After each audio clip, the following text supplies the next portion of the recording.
So this is pretty much what you see. Exactly what that is an odor-proof storage bag.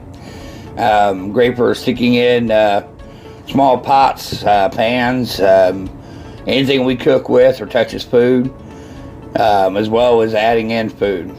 So you get 3 of these in a box, is what came in mine. Pay about $10 for it. Being that this is Coghlan's, you can probably pick this up at most of your box stores. So what are you actually getting here? Well, you're getting a large. So you're probably getting about 14, 16 inches. Well, there's the measurements. 12 by 16. These are pretty thick to start out with. And these are basically going to be giant Ziploc bags.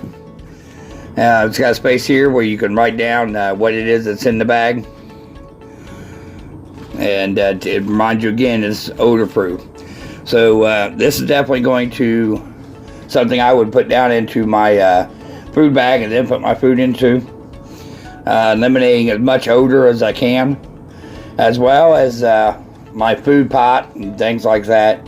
Anything that's going to be associated with food, definitely something I would throw in here. So it kind of gives you an idea of where I'm going with this series. So the next 2 videos you'll see what I'm taking as far as food wise that will be mailed to me on a regular basis, and then we will go back out into the woods, find us a tree, we'll hang it, and I'll show you the PCT method of hanging it, because that seems to be the best that I've seen. And we'll also go over what types of trees to avoid, and get into a little bit of the bear stats and things like that. So like, share, and subscribe as always, guys, and I'll see you in the next video.